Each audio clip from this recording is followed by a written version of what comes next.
सभ्य तरीके से बात करें। ठीक है सर। संजीव जी, अब जवाब दीजिए। पूर्वांचलियों का जो वोट बैंक है वो दिल्ली में एक निर्णायक है, कम से कम 25 से 30 सीटों का निर्णय वो करते हैं।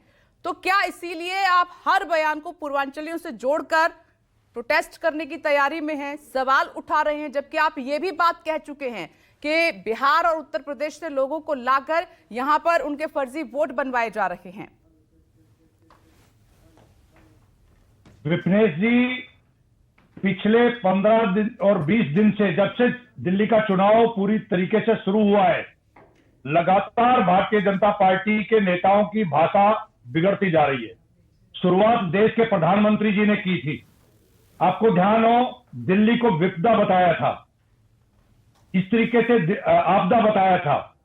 इस तरह की भाषा जब देश के प्रधानमंत्री ने बोलना शुरू कर दिया तो नीचे वाले सारे नेता फॉलो कर रहे हैं। ये इन लोगों का माइंडसेट बताता है। इस देश ने भारतीय जनता पार्टी के नेताओं को, किसानों को खालिस्तानी बताते हुए देखा था, आतंकवादी बताते हुए सुना है। जिस तरीके से पूर्वांचलियों के बारे में कल तक भी इनके जो प्रवक्ता है, मैं जानना चाहता हूं कि अगर इनके ये नेता के समर्थन में पार्टियां नहीं खड़ी है तो पार्टी ने क्या एक्शन लिया इन नेताओं के खिलाफ? कभी नहीं लेंगे। रमेश बिधूड़ी ने पार्लियामेंट के अंदर जिस तरीके का भाषा का इस्तेमाल किया था, गाली गलौज की थी, उसके बाद उनको रिवार्ड के तौर पे राजस्थान के चुनाव का प्रभारी बना दिया था। उसके बाद ये विधानसभा का इनको कैंडिडेट बनाया और आने के बाद लगातार माफी मांगते हैं, उसके बाद फिर अपशब्द बोलते हैं। तो ये पूरी तरीके से माइंडसेट बताता है।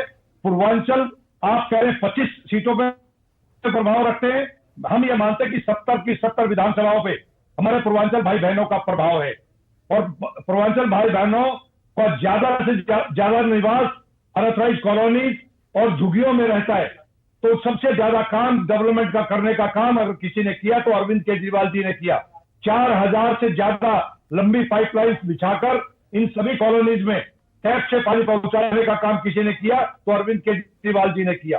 सरकारी स्कूल और सरकारी मोहल्ला और सरकारी हॉस्पिटल को बना के इन सब लोगों का अच्छी सुविधाएं देने का काम किया तो अरविंद केजरीवाल जी ने दिया।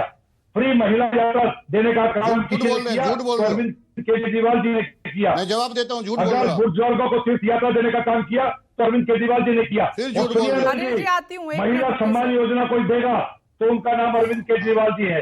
संजीवनी योजना बुजुर्गों के लिए कोई देगा तो उनका नाम तो अरविंद संजीव केजरीवाल है। जी, एक बात बताइए, आपने इतना काम 10 साल में किया है तो इतना जोर इस बार क्यों लगाना पड़ रहा है अरविंद केजरीवाल को? हम देख रहे हैं कि प्रवेश वर्मा के खिलाफ उन्होंने लगातार मोर्चा खोला हुआ है। इससे पहले जो उनके अगेंस्ट उम्मीदवार थे, कभी इस तरीके की हमने मामला नहीं देखा। लेकिन इस 25 के चुनाव में हम देख रहे हैं कि हर एक मुद्दा आम आदमी पार्टी के लिए, जो बीजेपी की तरफ से कोई भी बयान दिया जा रहा है, कोई भी कोशिश हो रही है, वो बड़ा हो गया। इससे पहले अरविंद केजरीवाल दिल्ली की बात कर रहे थे।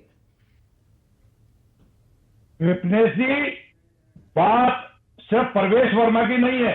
जिस तरीके से खुलेआम कैमरे के सामने इनके नेता आकर ये कहते हैं, हाँ हमने पैसा बांटा है और हम आगे भी बांटेंगे, इसके बाद अगर इलेक्शन कमीशन एक्शन नहीं लेगा तो स्वाभाविक तौर पे एक राजनीतिक नेता, पार्टी के नेता के होने के नाते शराब नीति का पैसा तो और चुनाव में लगाया, आपने नहीं हमारा लगाया। एक कार्यकर्ता उठाएगा। शराब नीति का कमीशन का पैसा कहां गया?